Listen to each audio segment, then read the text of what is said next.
Hey, everybody. It's the Dream Team back again. We've got Ari Parker from Chapter. We've got our producer, Jill, and I'm Jeff Schmidt. Welcome to our Tuesday night live stream. And as always, I need to read a disclaimer because the state of New York requires us to do this. Many of the questions we cover here are nuanced. We'll do our best to answer them, but our responses are meant to be directional, not exact. Your situation may require more details than we can give in a live stream. Therefore, this live stream is for educational purposes only. We haven't had the chance to speak with you one-on-one, so please treat this information as general guidance, not advice to act on. For anything specific to your situation, make sure that you talk to a qualified professional. Speaking of qualified professionals, if you have questions about Medicare, give our trusted partner Chapter a call, 440-703-1224, to see if they can help.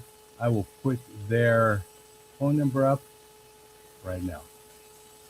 With that, I think I'm going to pass over to Jill to lead the way. Jill, over to you. All right. Thank you, Jeff. And welcome back, everyone. We have missed you all and are looking forward to taking your questions. Of course, we have a bunch of questions that were emailed in, and we will start with those as everyone is just coming in tonight. And greetings all. We're getting a lot of hellos. Hello, Robert Shadley from Nashville. So we will start with our emailed questions, but please do put your questions live into the chat box, and we will be taking all questions on both Social Security and Medicare because we have Ari with us tonight. Welcome, Ari. All right. So our first question is a Social Security question from Jason. And he is saying, I'm turning 70 this September and recently applied for Social Security. I may continue working part-time 3 days a week. What are some ways I can reduce my taxable income? Well, your specific situation, I don't know your specific situation, Jason, but 401k contribution is the one that comes to mind in terms of things that you can do to reduce your taxable income. There are, if you wanted to get really sophisticated, there are things like tax loss harvesting. Probably not something that most people know how to do. It's something that there are specialized funds that do that sort of thing. But managing capital gains is another one. But one point on Social Security, that remember that up to 85% of your Social Security payment is taxable. That doesn't mean that 85% is your tax rate on your Social Security payment. Up to 85% is taxable. And by reducing your income, you also reduce the possibility of tax on your Social Security. All right, great. So Ari, here is a Medicare question for you. Oops, I think I passed through. The question comes from Linda. I retired in March 2026. Since retirement is a qualifying life event, can I appeal my IRMA surcharge because my current income is much lower than my 2024 income? The answer is yes. That's exactly what an IRMA appeal is designed for. IRMA is the income-related monthly adjustment amount. As Linda mentioned, it's a 2-year look back. So they're looking at Linda's 2024 income, even though she didn't retire until 2026. So Linda would use Form 44 to appeal her IRMA. Very simple process. It's a 3-page form. It's something that we'd be more than happy to help you with. Great. Okay. Carrie TBD it has a question that she just put into the chat box. Social Security question. Will file Social Security 44 for 27. 1. How soon can I file the Social Security 44 for 27? And 2. Is there an estimated income level for 26 and 27? Will keep me from the surcharge? I expect 26 income to be just under 200K. Jeff, can you hear that question? No, I'm trying to understand the question. Okay. We'll file SS 44 for 27.1. Oh, it's just the first question is how soon can I file this SS-44 for 27? And question 2 is there an estimated income level for 26 and 27 which will keep me from the surcharge? I expect 26 income to be just under 200K. I think that there's something missing in that. And so why don't we, Carl, will you email that question to us at livestream@holyschmidt.com, and I'll respond to you by email. I'm not entirely sure what you're asking here. And I think that it probably isn't what I'm seeing on the live stream. So send a question in, and I'll respond to you personally on it. Okay, great. All right, so Ari, let's take a Social Security question. A Medicare question that came in from Qualls John from Georgia. How will Medicare Part B bill me at 65, and will I be invoiced for Plan N? I am 64 now. So if you're already on Social Security, then the government will deduct your Medicare Part B premium directly from your Social Security check. It's approximately $200 a month if you're a standard earner, which over 85% of people are. If you're not yet taking Social Security, then you'll be invoiced on a quarterly basis by the government. I recommend setting up Medicare Easy Pay through your Medicare.gov account so you don't miss a payment to Uncle Sam. They will cancel your Medicare if you don't make your payments. So I highly recommend setting up Medicare Easy Pay so that way your premium is auto drafted from the bank account of your choosing. As for your Medigap Plan N, excellent choice. You'll be invoiced by the insurance company. Just make sure that you also get a standalone prescription drug plan unless you have creditable coverage, which means drug coverage at least as good as what Medicare would provide.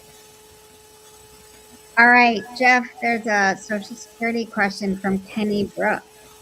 I'm currently drawing Social Security at full retirement age of 67. My wife turned 67 in 2028. If I were to die before she's at full retirement age, would she be able to draw my full Social Security? If you filed for Social Security at full retirement age 67, for people who reach full retirement age next year and beyond, then your wife gets the survivor benefit, and that becomes the base for her survivor benefit. The size of that depends on when she files for the survivor benefit. If she waits until her own full retirement age, and yes, she'll get 100% of your full retirement age benefit. If she files before age 67, then it will be reduced by the age that she filed. But we're talking about 2028, she turns 67. So we're talking about right around the corner, really. So assuming that she's age 67 or older when she files, yes, she'll get 100%. She'll get 100% of your Social Security payment. All right, great. Ari, a Medicare question from Teresa. I enrolled in Medicare and already paid my first premium, but my employer asked me to delay retirement until early 2027. Since I still have excellent employer coverage, can I pause or cancel Medicare until I actually retire? Yeah, if you're still working, you don't want to double pay for insurance. So because you still have coverage through your employer, and it sounds like you work for a large employer, which is defined as 20 employees or more, 20 or more, that's the rule. Then if that's the case, you should go ahead and cancel your Medicare Part B.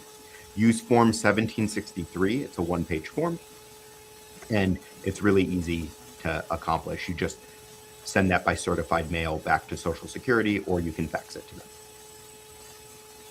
All right, great. So a question from Tim Bohm, a first timer here. Welcome, Tim. He has a Social Security question. I am 63 and want to work until I am 70. My wife is a retired school teacher taking her Social Security this year at 62. What happens to her if I pass away before 70 and have not taken Social Security yet? Well, she will be entitled to her own benefit, of course, but she'll also be entitled to a survivor benefit. Now, if you haven't reached full retirement age, the Social Security Administration assumes that you would have reached full retirement age, and they give you the benefit of the doubt. And so if you're under full retirement age, then the base payment becomes your payment at full retirement age for the survivor benefit. If your wife is applying for the survivor benefit, then she will receive either the full retirement age benefit if she's full retirement age or higher, or it'll be reduced by her age. So the SSA will assume that you would have waited until full retirement age, and so your wife gets the benefit. The survivor benefit is one of the benefits.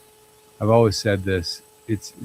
I think that most benefits with Social Security, the SSA rounds down, meaning they don't give you the benefit of the doubt. But with the survivor benefit, they've done a really good job with a lot of it, and they actually round up on a lot of the assumptions. Like if you pass away at 63 or 64 and you haven't filed yet, they assume that you would have filed at full retirement age, and they give that to you.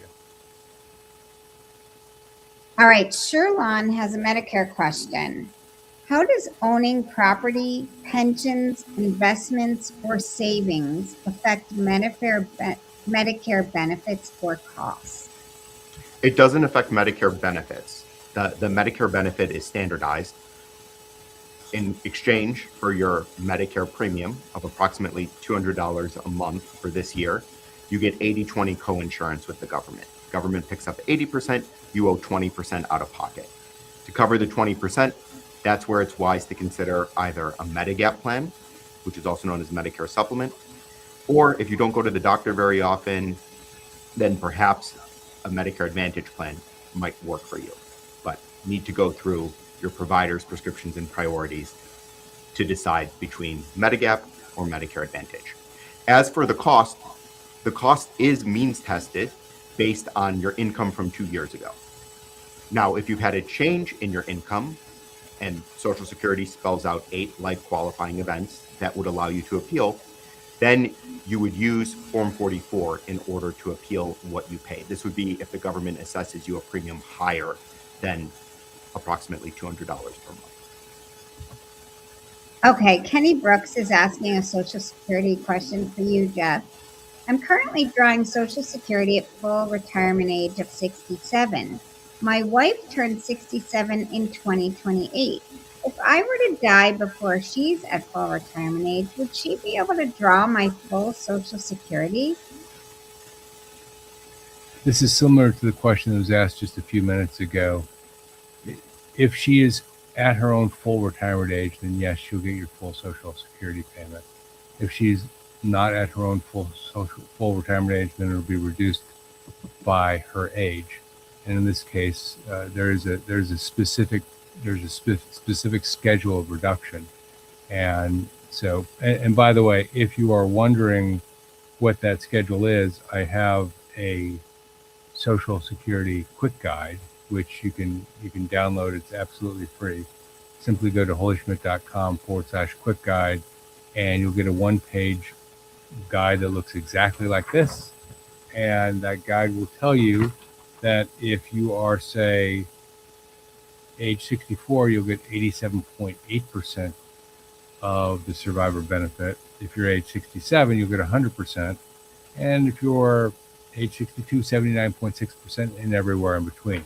So if you want a copy of the quick guide, go to holyschmidt.com/quick guide. It's 1 page, it's easy to read, and it'll give you a lot of data right in front of you. Okay. Kenny had an addendum to his question. Does an annual bonus qualify for IRMA filing adjustment? Yes, that would count towards your modified adjusted gross income. So the bonus, you should include the bonus for what you might owe Uncle Sam. And if you have a question about IRMA and where it begins, really, it only applies to people who file solo and earn more than $109,000 based on their 2024 tax return, because it's a 2-year look back. Or if you file jointly, it's more than $218,000 based on your 2024 tax return. don't have to worry about it if your numbers fall below that threshold. All right. And for the new people here, what does IRMA stand for? Income-related monthly adjustment amount.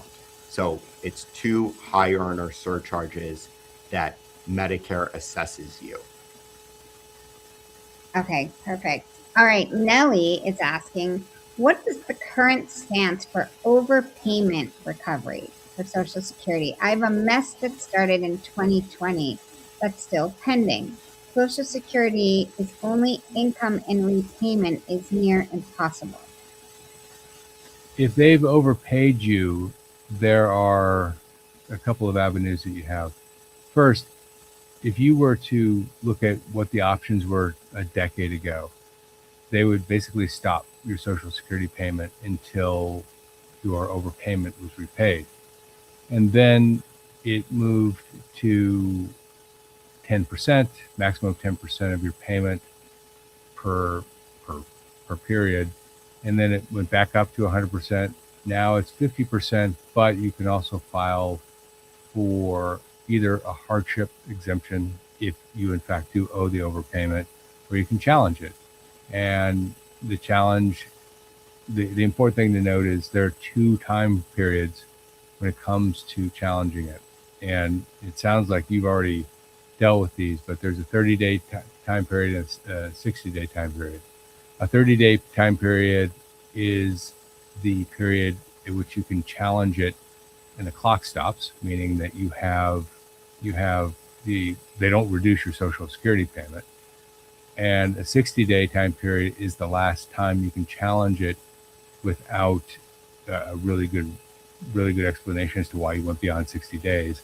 But if they've already started reducing your Social Security payment, it's harder to undo that.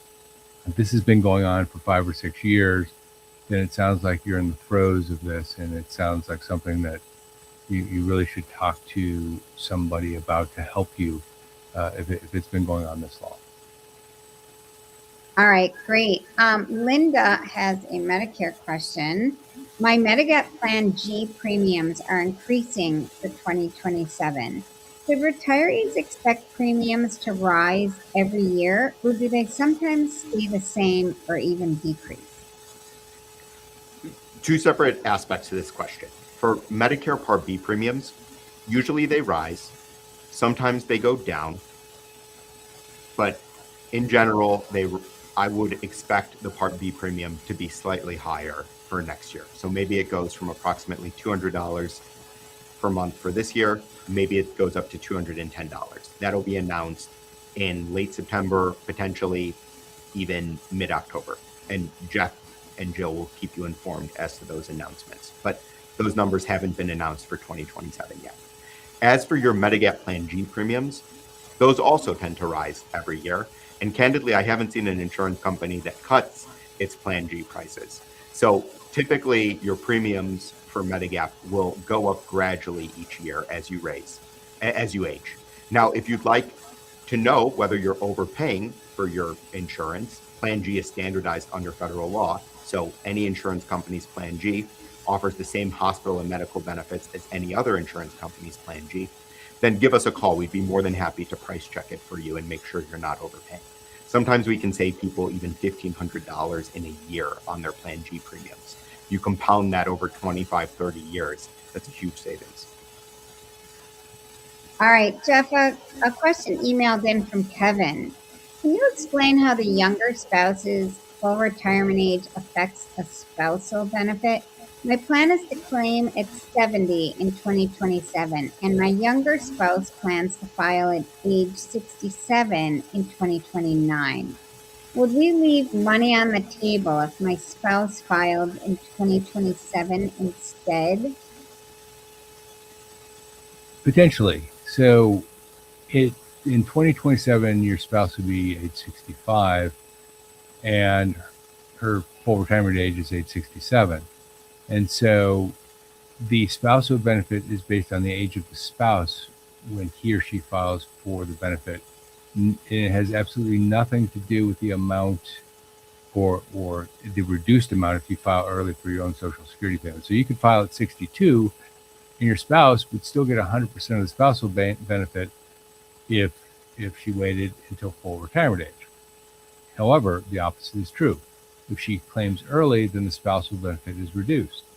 And using the Social Security Quick Guide one more time, you can look at this quick guide and you'll see that at age 65, instead of getting 50% of your full retirement age benefit, your spouse would get 41.66%.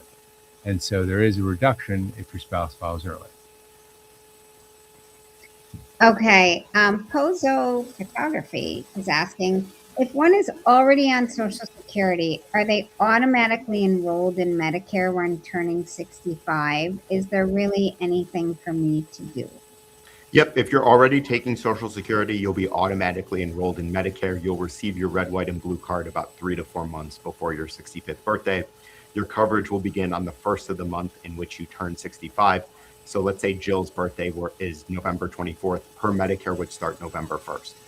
Now, if your birthday's on the first of the month, there's a special rule. You actually get Medicare a month early. Okay, Carl, I did put the email in to send Jeff your question. That is livestream@holyschmidt.com. I did put that into the chat box, and I also think put the link to the quick guide as well for anyone that would like to get access to that as well. I believe Carl's question was about an IRMA surcharge, because it looks like it was asking about Form 44. But when that comes through, Carl, we'll respond to it if that's what you're asking. Okay, and yeah, Ari, if you wanted to take a look at that question, you see that one from Carl? You can see if that's one that it's not showing on the current list. Oh, okay. Okay, so next question is from Lisa Webster. How long does it take to get a reply to a reconsideration request? Social Security wants to withhold a large amount of my September check, and I'm not sure why. Well, remember the point I made earlier. If you challenge it within 30 days, that stops the clock and gives you time to deal with it. If you challenge it within 60 days, you're still within the challenge period, but they can reduce your check. So if it's been more than 30 days, then get in touch with them and make sure that you know that you've challenged it. But make sure that you've challenged it, not just on the phone, but you have it in writing, because if there's a reduction to your Social Security benefit, they have to explain to you exactly why that is. They can't just say that we're reducing your Social Security benefit. It's also more than likely in your Social Security portal at myssa.gov. And so check there and see if there's an explanation as to why. Remember that you have some options. You don't just have to sit there and take it. You can appeal. You can actually get a lawyer and take it to court. There are a lot of avenues you can take it to. And if you are in fact, if they are in fact correct, you can ask for a hardship reduction of the amount. I've heard of people that have had this discussion with Social Security and have had that payment reduction reduced to a few dollars a month. So it is worth it for you to really focus on this one. All right, Kevin has a Medicare question. I'm 70, still working for a large employer with a creditable coverage, and want to start Social Security before enrolling in Medicare. Can I claim Social Security now and delay Medicare until November when my wife and I enroll together? Yes, you can delay Medicare. There's no issue with it as long as you have creditable work provided coverage. So if you're covered under your spouse's work provided coverage, you can wait. If you're covered under your own work provided coverage, you can wait. And then the time to activate your Medicare would be in the fall. There's going to be one additional form that your or your spouse's employer needs to complete. It's real simple. Get that back to Social Security, and then your Medicare will get started when the ball drops. We seem to have a bunch of people with a similar question in this realm of what to do when you're turning 65. John Plant is asking also, My wife turned 65 in May. Not sure what she needs to do, if anything, about Social Security and Medicare. She's still working full time. So I'll handle the Medicare side of it. If your spouse is still working, then there's nothing that she needs to do as long as she's happy with her work provided coverage. And if she wants an apples to apples comparison, she can reach out to us. Sometimes it's a better value to go on Medicare, especially for the non-working spouse. And just on the Social Security side, Social Security isn't automatic. So when you turn 65, it doesn't automatically start. In fact, I've heard on this live stream, in fact, horror stories of people that have gone well beyond age 70 and they still hadn't filed for Social Security because no one ever told them to. And so keep in mind that you have to proactively approach the SSA and tell them what date you want your Social Security to start. 65 is a golden age for a lot of different things, but Social Security isn't one of them. Okay, Jada Moore is asking, I am 67 and started collecting Social Security in December 2025. I have stage 4 cancer and will pass away soon. My wife turned 62 September 1st, 2026. Can I start drawing Social Security on her earnings until her full retirement? You can file for the spousal benefit, and that will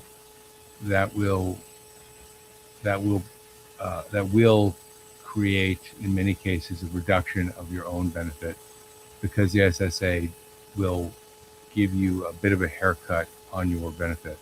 The best thing to do in this specific situation, because this is a really important question that you're asking, is to speak with someone qualified about your specific situation.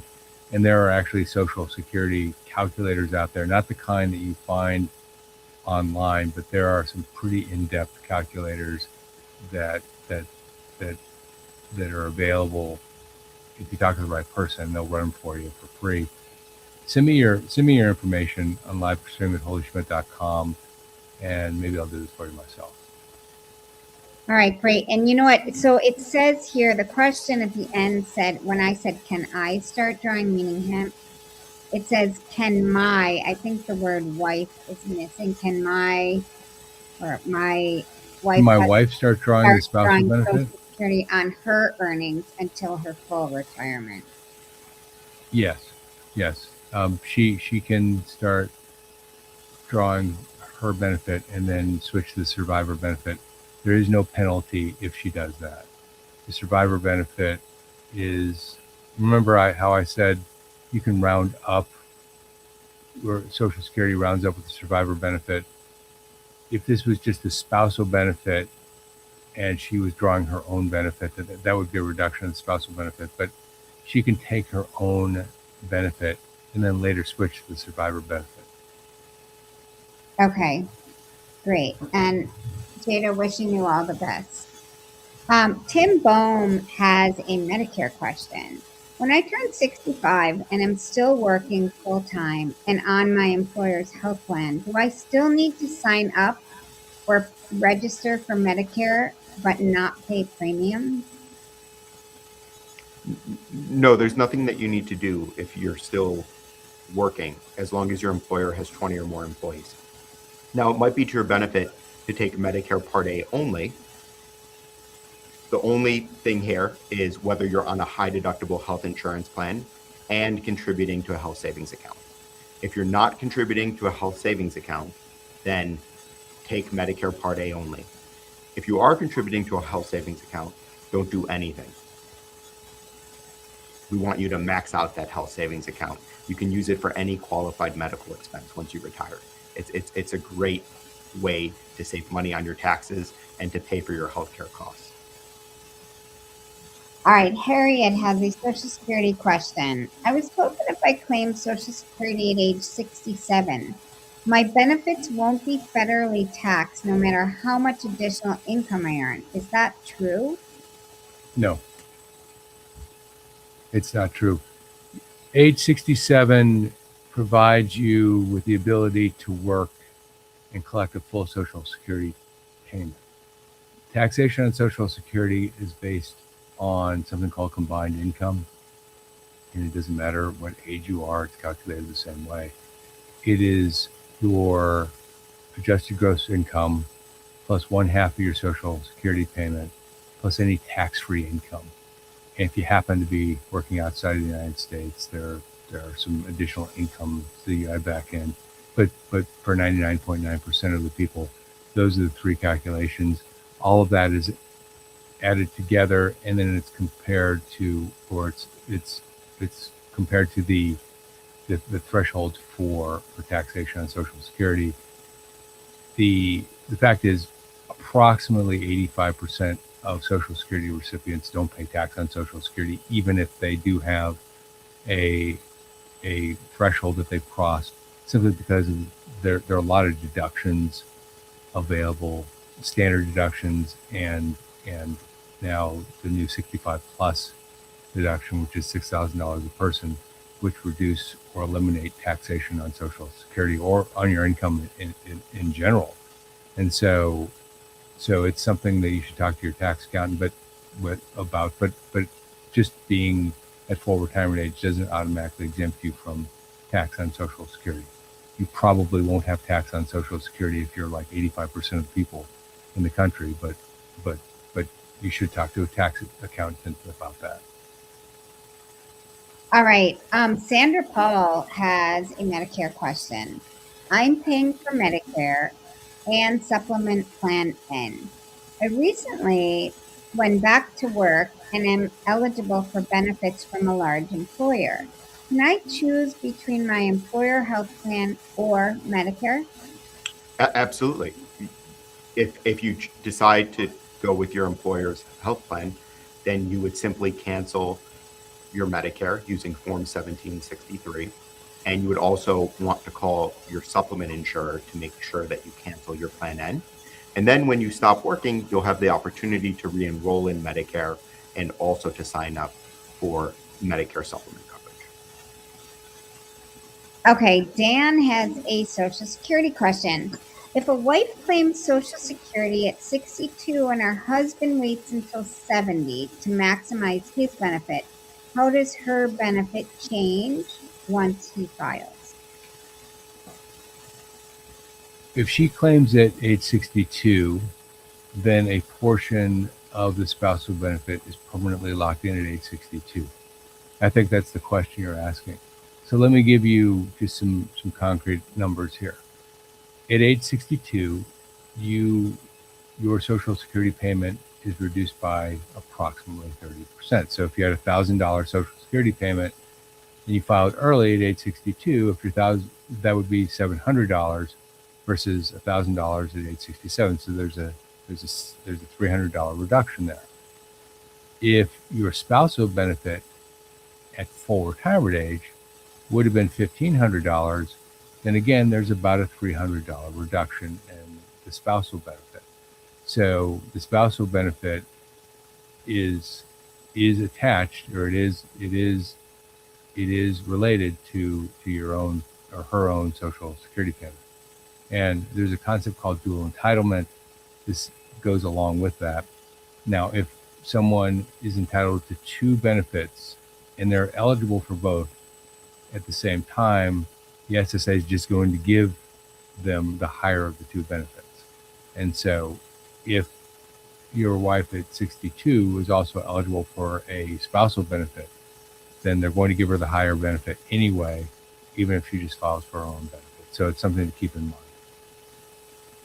All right, Keith is asking, I turned 65 on April 3rd of 29. Does the 2-year look back start on January 1st of 27 or April 3rd of 27? It's based on your 2025 tax. So for 2027, it'll be based on your 2025 tax return. If you know that you have grounds for an appeal, that is, you have one of the 8 life-changing events, work stoppage, work reduction, marriage, divorce, etc., then you'd want to file Form 44 before you start paying premiums. So If you're not starting Medicare until April, do it sometime in the first quarter of 2027. Okay. And Linda Hurley has a Medicare question. Why is there a 2-year waiting period to get Medicare when you go on Social Security disability? Is there any way to get Medicare earlier? I'm 62 currently. My COBRA will run out 15 months before 65. If you're receiving Social Security cash disability benefits, then you actually can get Medicare before age 65. All that you need is 24 months of cash disability benefits, and non-consecutive is okay. So if you've received 24 months of cash disability benefits, then you actually qualify for Medicare, even if you're younger than 65. All right. And one more Medicare question, because there's a bunch that are just coming in. Mark Owens is asking, how long does the benefit last if I successfully appeal IRMA surcharge due to retirement? Does it stop at the end of my retirement year, or does it extend into the following year? You can actually list 2 years on Form 44. You would just enter this year for step 2, or next year for the person who isn't aging in until 2027. And then you can list in step 3 a successive year. So you can actually appeal for 2 years, but it's always based on the calendar year. So for example, if you have a one-time life-changing event and it just hits your income for that 1 year, then it'll reset for the following year based on the 2-year look back. All right, Jeff, here's a Social Security question from Carol. My Social Security statement assumes I'll keep earning about $63,700 a year until I claim benefit. I'm 63, have had inconsistent earnings, and now freelance. If I earn only $30,000 to $50,000 a year until age 70, how will that affect my benefit, and should it change when I file? Your Social Security payment is based on your best 35 years of earnings indexed in today's dollars. And so if you have 35 years of earnings and one of those years is bad, you won't see much of a change. But the more low income years you have, the higher and higher that number becomes. If you're 63 and you're talking about 63 to age 67, you're talking about 4 years. 4 years on out of 35. That doesn't jump out at me as a huge game changer in terms of the size of your payment, unless a lot of your historical payments were low. If that's the case, then it's important for you to be able to calculate your own Social Security payment. And if you are interested in doing that, I have a video on how to calculate your Social Security payment. Just go to my YouTube channel, Holy Schmidt, and look up how to calculate your Social Security payment, and it'll show you how to do it. All right, so here's a question I believe might be for both of you. From Beer Ad PP. We are 62. Our retirement income is north of $200,000 via pensions, deferred income, and RSUs. Should we take Social Security as my wife will likely live to 90s, me mid-70s? Will this impact Medicare? Jeff, I'm Maybe I'll not seeing a Medicare impact from the question because it starts at 65. Yeah, and maybe I'll just address the when to take Social Security question. Social Security, there used to be only one way to look at Social Security, and like so many things in life, when you have an absolute way of looking at anything, the shades of gray actually matter a lot more than what's being presented. And what was the one way that Social Security was presented was that it was always about getting the maximum dollars. Very important, of course. But you would go to the SSA website and they would have a break-even chart. And on that break-even chart, you would sit here and you would say, you know what? I think I'm going to live until age 90. And I think that my partner is going to live till age 75. And what ended up happening a lot of times is they both lived to age 90.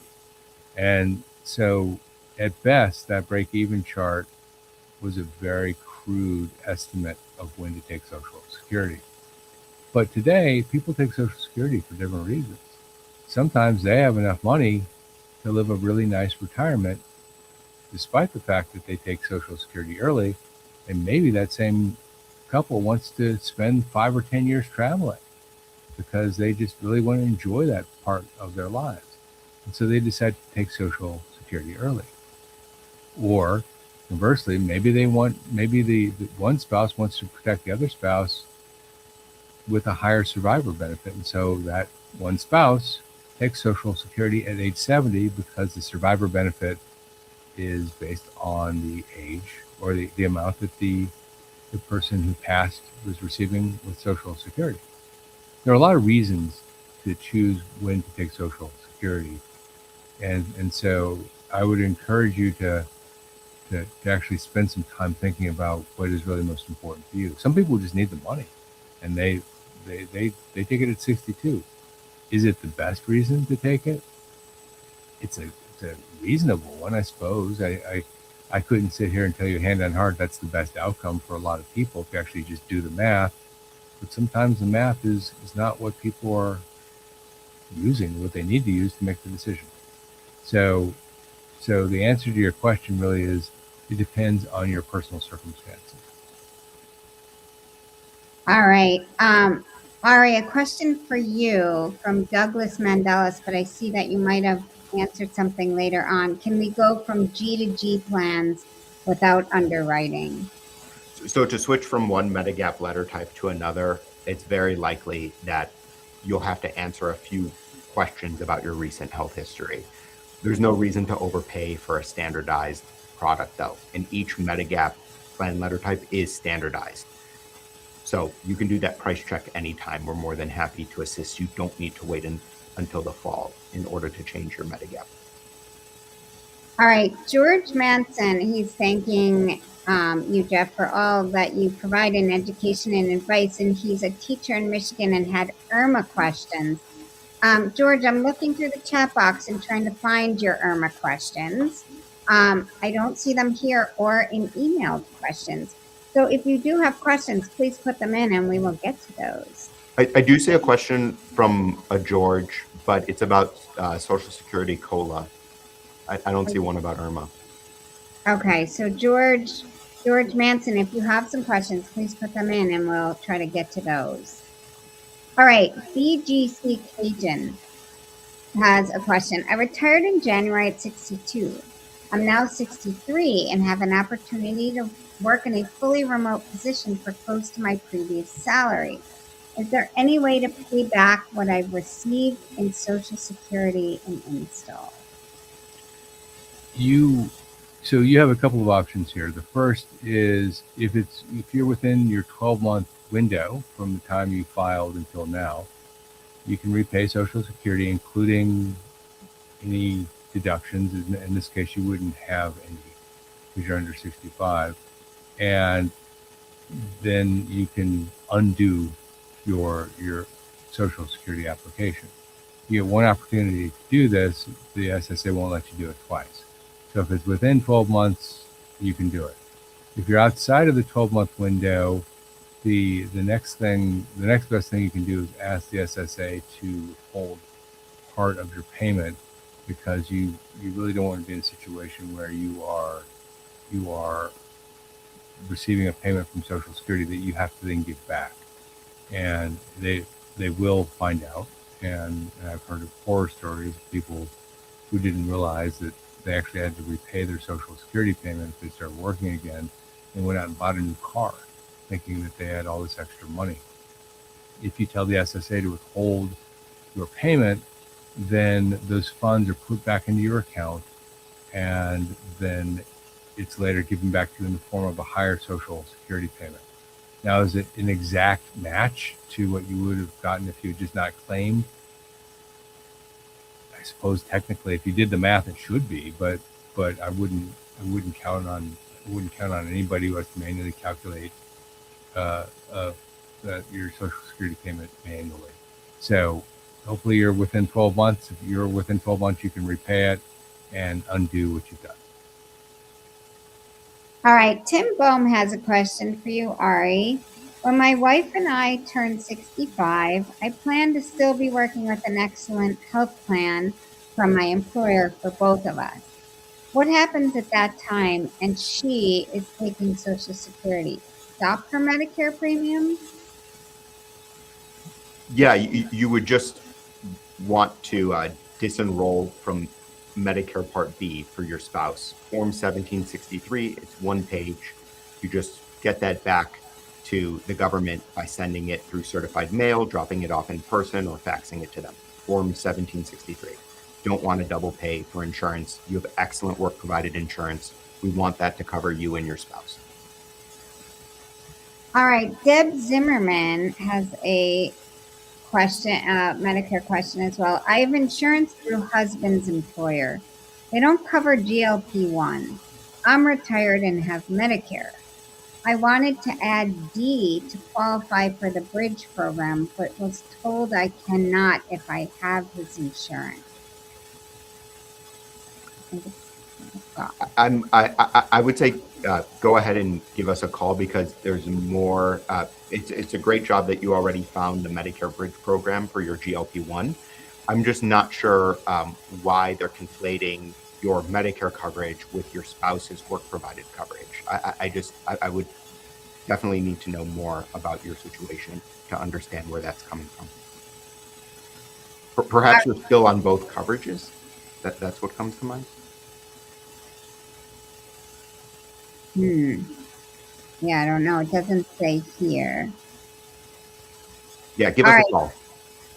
Brian O'Reilly is asking, can my wife receive half of my Social Security payment at my age 70, or is that only for survivor benefits?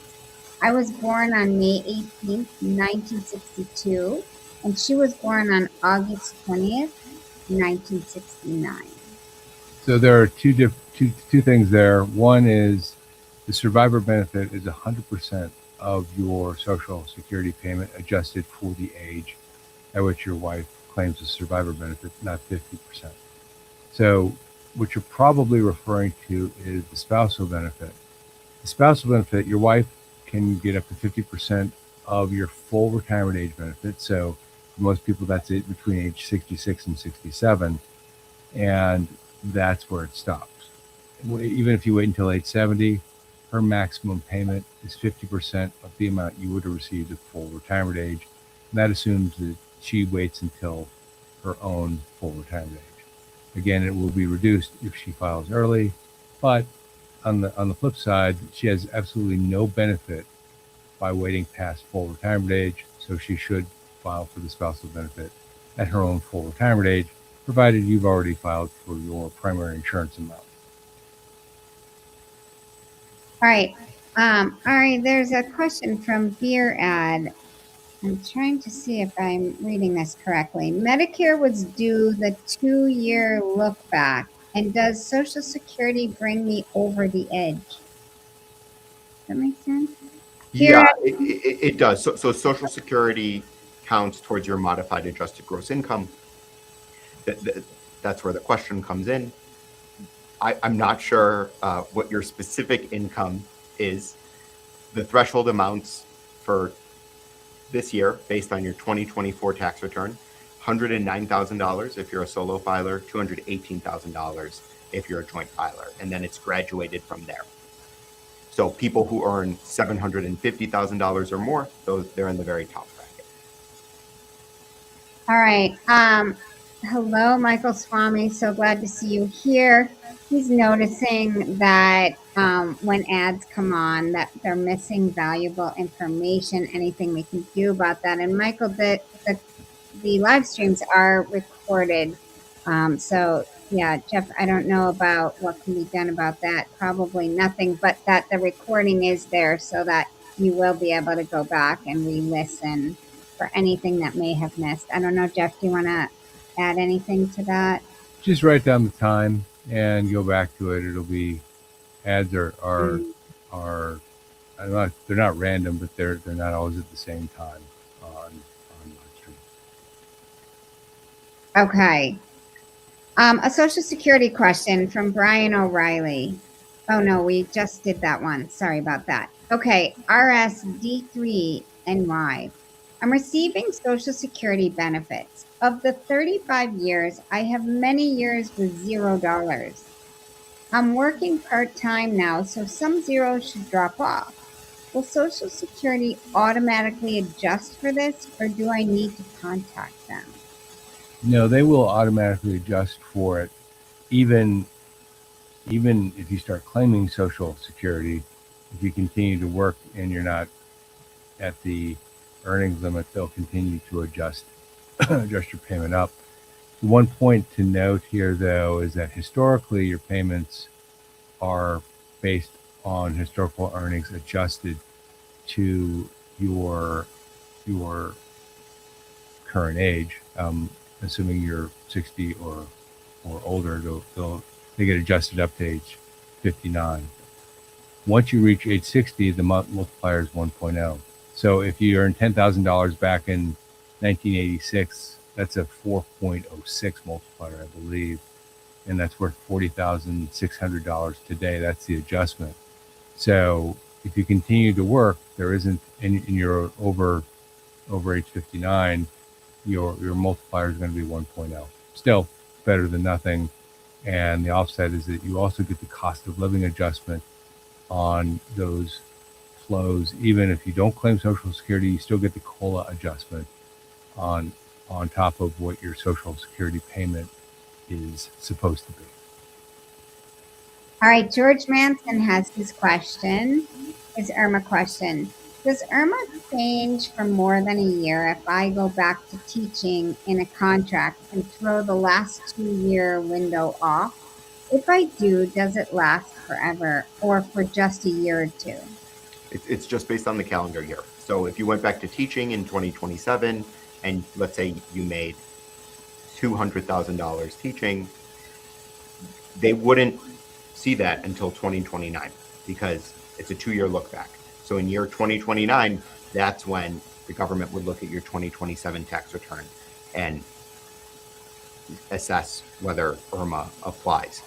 However, if you only spend a year or 18 months teaching, then you have a change in life circumstance. So you'd be able to appeal and instead list your more recent income.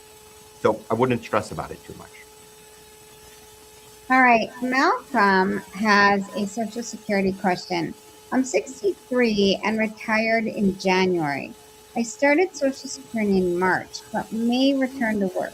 If I withdraw my application and repay the benefits I've received, can I repay them in installments instead of one lump sum? You have to pay everything that you've received from Social Security back in full, and you have to do it. You have to do it. Unfortunately, you have to do it in the time period where you submit your application. There isn't really a provision that allows you to pay that out over 2 or 3 years. Okay, Cutting Tool Designer has a question for you, Ari, about calling in to Chapter. My wife has issues talking on the phone. If I call Chapter, can I put her on long enough to give permission for me to represent her? My wife has issues. Oh, here, you put it all in one now. But same question. My wife has issues talking on the phone. If I call Chapter, can I put her on long enough to give permission for me to represent her? If your wife can be part, if you can be part of the conversation and we can have it through a conference call, that would work just fine. If your wife wants to give permission for you to be able to speak on her behalf, that should be acceptable as well. But of course, there's compliance and disclaimers that would go into it and that we would need to go through before we have your wife's permission to proceed with speaking to you on her behalf. Okay. Richard and Carolyn have a Social Security question. If I delay Social Security until January 2027 and my wife claims early for spousal benefits, will she receive only 41.7% of my benefit instead of the full 50% because she claimed before her full retirement age? At 41.66%, I think that was the number you gave me. That would mean that she is age 65 when she submits her application for the spousal benefit. And so it would be reduced. Your wife's spousal benefit is based on her age of filing, not your age of filing. The only requirement for the spousal benefit beyond that is that you have to go first. She can't collect the spousal benefit until you file for your own primary insurance amount. Then once that happens, the size of her spousal benefit is based on the age at which she claims that spousal benefit. At 41.66%, sounds like your or her full retirement age is age 67, and she would be 65 when she files for the spousal benefit. But that is correct. Okay, Sean Halligan has a Medicare question. My railroad retire benefit offers a 40-month supplemental medical insurance, keeping my current medical and drug plan. If I take the 40-month plan, will it hurt me joining a Medigap plan after 40 months? I see a question that's on the screen. Can we take that question down? Because do you see what I'm referring to? Yeah. How is that on the screen? Oh, here we go. As for the question about taking the 40 months, I would need to know a little more information here. It sounds like you're already Medicare eligible. If you are and you stop actively working, then you would still need to sign up for Medicare. And it sounds like this 40-month coverage could serve as your secondary, but Medicare would be your primary. And that's actually a big rule that people miss. They assume that they can take COBRA, for example, if an employer is subsidizing it, but COBRA would only be secondary to Medicare. You still need to sign up for Medicare if you're no longer actively working. And then we get into the discussion of what ought to be your secondary. And it's great that you have this offer for 40 months. We just want to make sure that how it's operationalized so that you have peace of mind and complete healthcare protection. Okay, and since I had that question up on the screen, sorry about that, at Light 6460, I will be 65 late September 2026. For years, I have had SSDI and Medicare. When do I have to sign up for a Medicare Supplement and Part B? And how do I sign up for the Medicare Supplement and Part B? So this is someone who had Medicare younger than 65 by virtue of being on by virtue of receiving Social Security cash disability benefits. Now, this is your golden opportunity to get a Medigap plan without any questions about your health history. You are protected under federal law, and right now you are in your window to sign up for Medigap without any questions about your any chronic conditions, previous health history. You don't have to answer them. An insurance carrier isn't allowed to ask you those questions, and they can't charge you a higher price either. So right now is your time. You have up to 6 months once you turn 65. This is called initial enrollment period 2, and it really is designed to protect you. And then at the time you sign up for a Medigap plan, that will also be the time to consider a standalone prescription drug plan to make sure that you have comprehensive health coverage. All right, we are at the top of the hour, but since we have Ari here, maybe one more Medicare question for you. Sure. From Greg. I'll keep working past 65. When I retire, should I enroll only in Medicare while my wife and daughter stay on her employer plan? Also, what proof of creditable coverage will Medicare require when I eventually enroll? So two-part question. First, we should price out what it would cost for you to start Medicare when you retire, as opposed to joining your wife's work-provided coverage. Because your daughter is still going to be on that coverage, perhaps that affects non-working spouse premium. Maybe it would be a good deal for you to join that plan, a better deal than if you were to start Medicare. That type of apples to apples comparison is something we do all the time. Second aspect to your question is, what would you need to do in order to prove to Medicare that you had creditable coverage? And the answer is you would need Form L564. And you would need it from your current employer when you sign off, because you've been covered under that work plan. And if you go on your wife's coverage, then you would separately need that form from your spouse's benefit coordinator. So you would actually need 2 L564s, because you would have had 2 insurance coverages. You would have had your own, and then you would have had your spouse's. And Medicare wants to see that you've had continuous coverage since turning 65. All right. And someone was asking about where to get your great book, Ari. And so I have put the link in the chat box. You would email us at livestream@holyschmidt.com and type Ari's book, and we will send that to you complimentary. So do not put your email into the chat box. Just send us an email to livestream@holyschmidt.com, type Ari's book, and we will get that out to you right away. All right, so we are out of time. So any question that we didn't get to, we will put on the list for next time. Thank you so much, everyone, for being here. Jeff, I'm going to turn it back over to you. Gang, thank you so much for being with us tonight. We had a brief hiatus while I was on a much needed vacation, but now I'm back, and we're going to be with you every Tuesday night from here on out until, looks like, till about the 27th of December. So we look forward to seeing you here every Tuesday at 7 p.m. Ari, thank you for joining us tonight. Welcome back to the live stream. We'll be seeing a lot more of you, I'm sure. And Jill, thank you very much for your expert production of this live stream. I think that's it. So why don't we wrap it up, and we will see everybody next Tuesday at 7 p.m. Take care, everybody.